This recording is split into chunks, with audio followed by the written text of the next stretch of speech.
In the NBA, two big stars available. Dame Lillard saying this weekend he wants a trade out of Portland, where he spent his entire career. Last week, James Harden opting in to his contract with Philly for the purpose of being traded. 17 all-star selections between them. A lot of star power on the market. And for more, we bring in senior NBA reporter Brian Windhorst. So, Wendy, lay out the scenario for us now with both Lillard and Harden on the market and how that's affecting trade talks. Yeah, they're potentially related because there's no clean, straight-up trade available here, Hannah. We know that Dame Lillard prefers to go to the Miami Heat, but the Miami Heat don't have a trade package that Portland wants. You know how we know? Because the trade's not done. Miami wants him, Portland wants to trade him, and so the real question here is, what 3 or 4 team package could Miami manufacture that could get Portland comfortable with sending their franchise player to join Miami? And that's where James Harden comes in, because another candidate to get Lillard are the Philadelphia 76ers. There's no way that the 76ers could get him for James Harden. So here we have another 3-team or 4-team opportunity.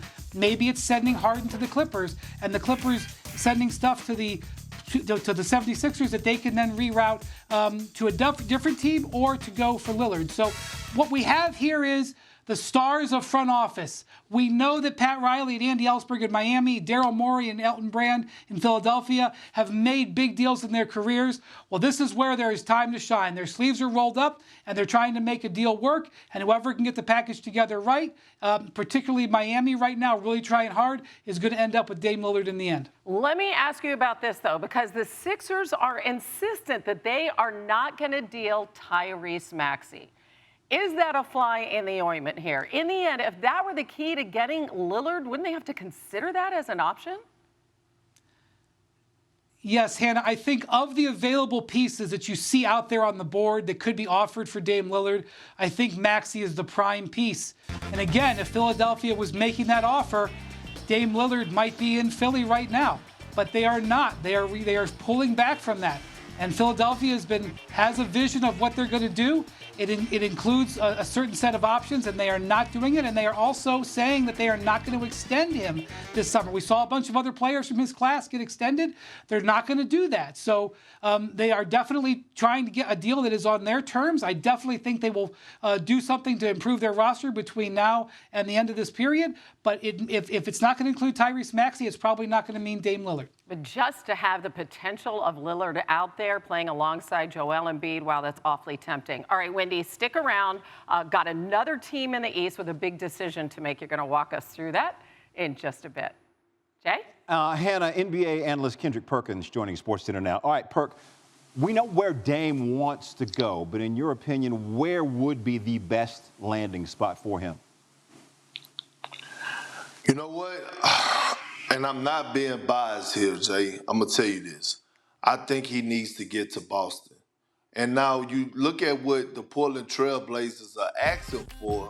I'm going to get into my legend, Missy Elliott, her tone. They got what they want, and they got what they need when it comes down to the Celtics. They have young pieces in like Derek White, Jaylen Brown, Malcolm Brogdon, Robert Williams. They have draft picks. If you could get Damian Lillard alongside Jason Tatum with the addition of Porzingis, that would be a nice big 3 in the Eastern Conference. Because again, Jason Tatum is coming up for a contract extension in about a year or 2. So with that being said, you want to make sure you do right by him as well. And so we know that Dame wants to get to a contender team. This is a Celtic team that was actually in the NBA Finals 2 seasons ago. So when I look at the Celtics, I will be knocking and calling and blowing the Trailblazers' phone up to try to get Damian Lillard to the Boston Celtics. That's an interesting thought, and if you are being biased, it's okay.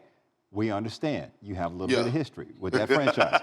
All right, let's move to James Harden now. Which team do you think should be trying to get him on their team?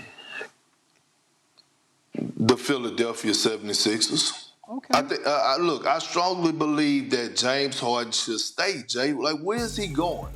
Because, I mean, when you think about Joel Embiid and you think about what they done last season in the pick and roll, it was a beautiful thing to watch. And right now, James Harden really don't have any leverage. when it comes down to how he controls what if he want to try to control the trade or whatever the case may be. Philadelphia has all the leverage in the world.